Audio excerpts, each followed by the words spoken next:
Majesty Yachts are growing a reputation for building some really interesting new super yachts. They're part of the big Gulf Craft group based in the United Arab Emirates, and their latest model here, the 100 Terrace, has some really clever new features. So let's get on board and take a closer look. My name is Hugo Andreae, you're watching Motorboat and Yachting. Let's go and tour it.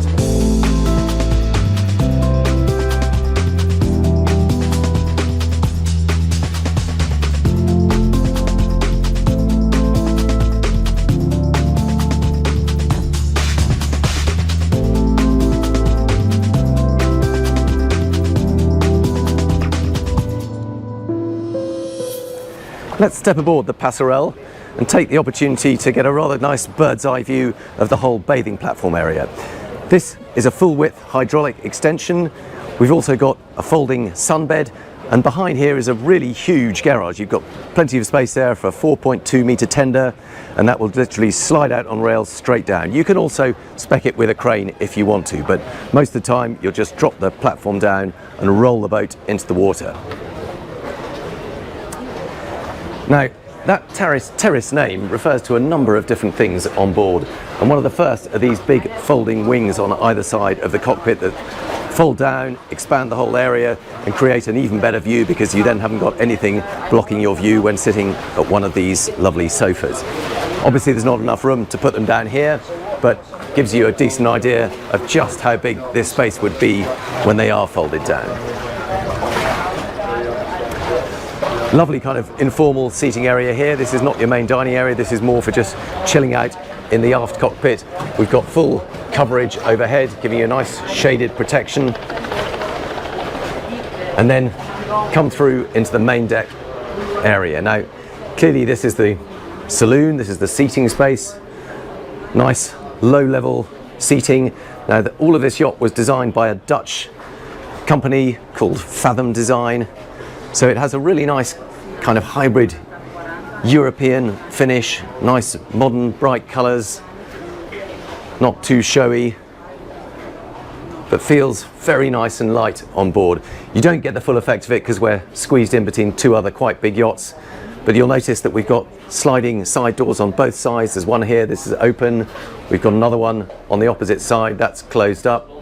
But you can imagine how nice it would be in a quiet bay with all those doors open. You've got the more sort of formal inside dining area here.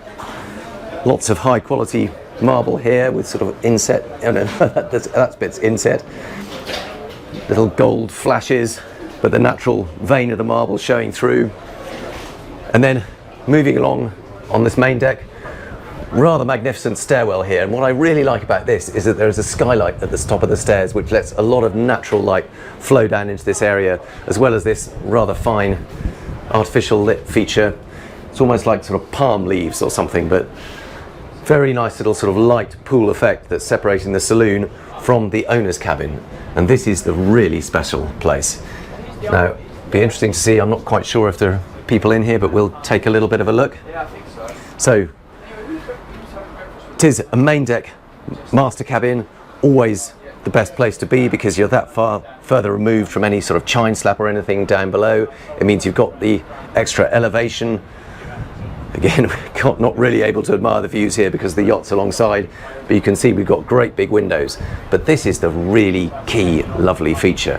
When you come through the cabin, you have your own private terrace area.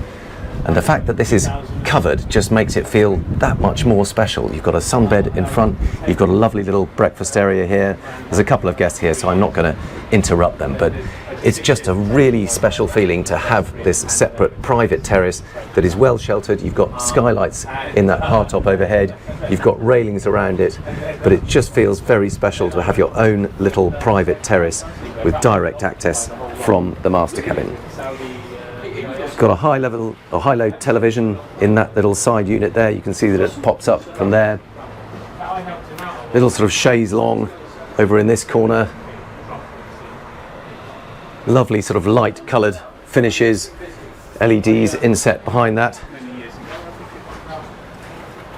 Smart kind of either a workstation or vanity unit. Very nice sort of stitched leather finish on all of these.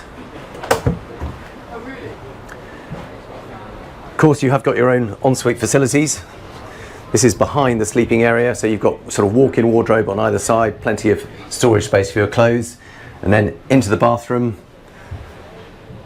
Rather stylish marble sink, so you can just see the water runs off the edge there. There's no sort of drain as such, it's all concealed.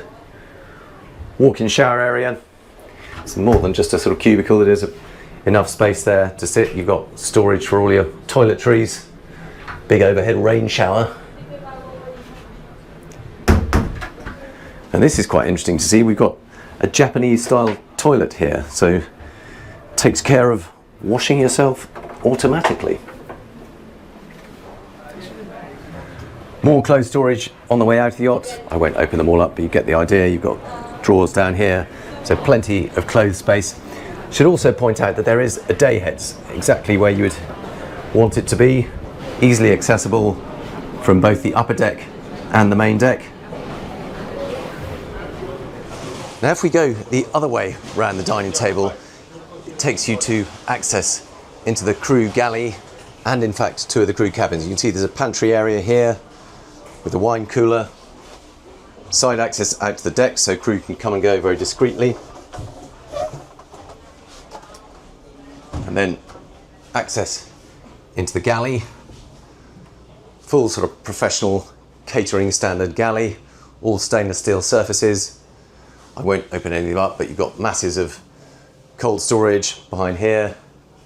Got washer dryer, separate access out into the guest areas there, and then down to the two crew cabins below.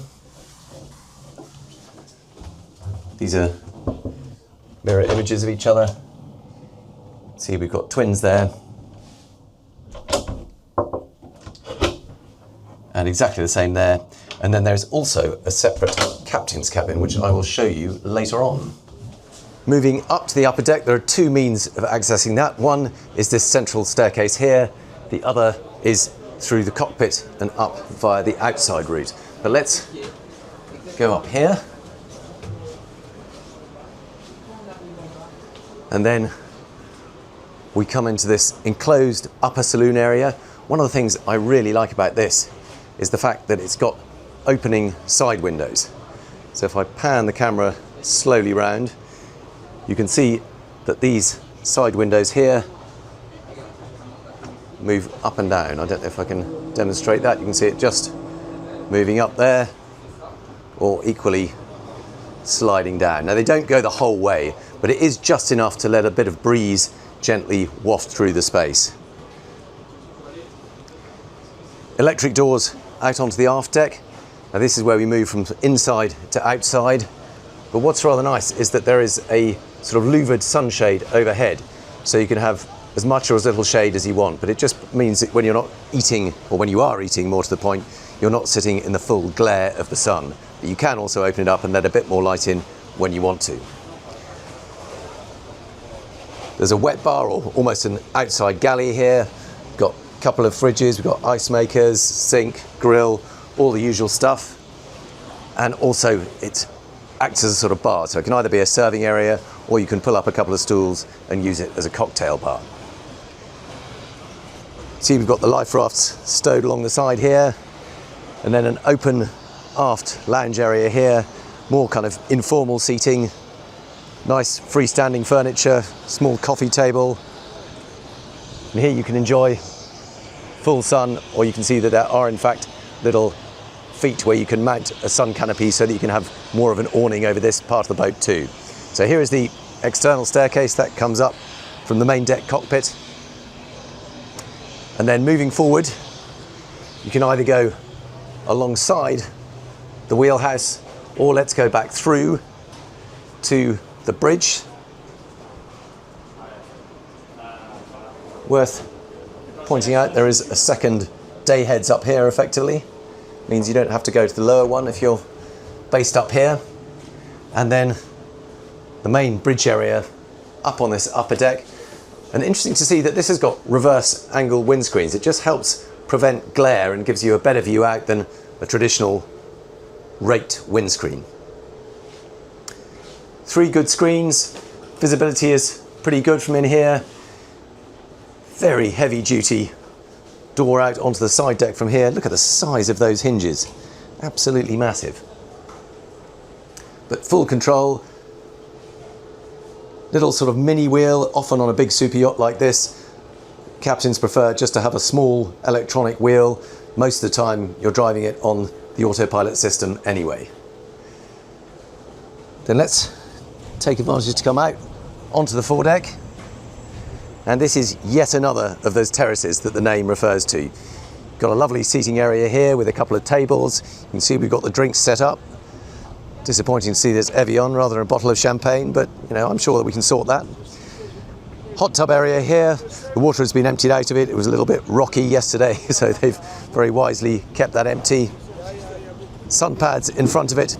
And you'll see that here are the skylights leading down to that lower private terrace. So very nice way of doing it. Means sort of light filters down. You still have full protection overhead, but it just lets a bit of light filter down there as well. And you can see there is actually access from up here too. So we might just drop down. Lovely big pop-up lights on either side of that seating area there. And then this is, so although it is a very private terrace area, you can still access it from this upper deck.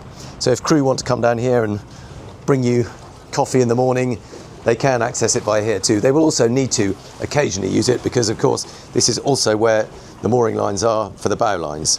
So you've got a couple of big cleats on either side, but very clever way of using what can effectively be sort of wasted technical space to become a very lovely private terrace.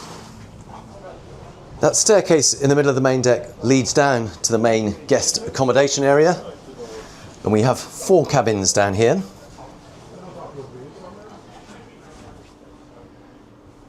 Effectively, the 2 aftmost ones are both mirror images of each other. They're both doubles. Decent amount of space around the bed.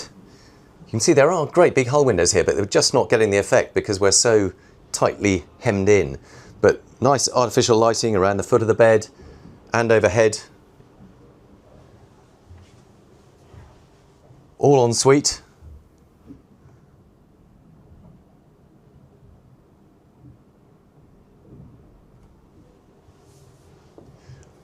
Little vanity unit tucked in behind the door.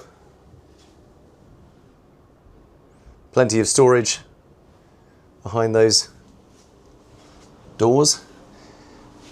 Mirror image of the cabin over on this side, pretty much exactly the same. This is on the starboard quarter.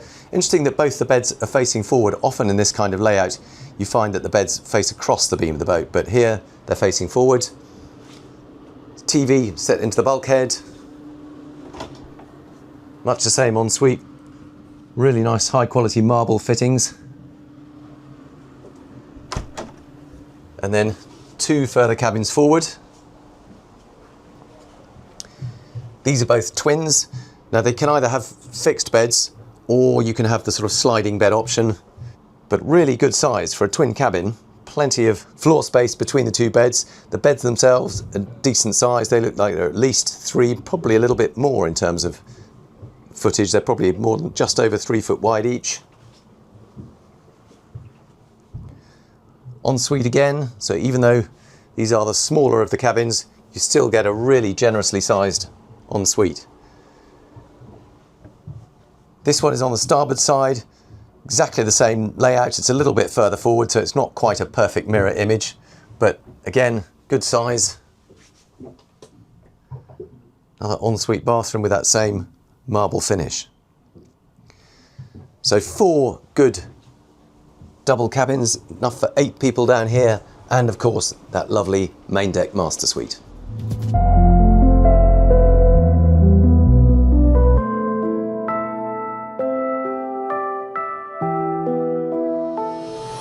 Let's finish up our tour of the Majesty 100 Terrace, sitting in that very special forward owner's terrace. Now, I found this really interesting. It's the first big Majesty that I've had a proper look around. And whereas previously people might have known them for offering surprisingly good value for money, and believe it or not, at 10.2 million US dollars, this does represent a lot of boat for the money. But also there's some really interesting new USPs that I haven't come across. So this owner's terrace in particular being one of them, but also with those folding side platforms, the sheer volume of a boat like this, and the fact that you've got 5 really good double cabins does make it seem like an awful lot of boat for the money. So do let me know what you make of it in the comments. Always interested to hear, and thank you for watching.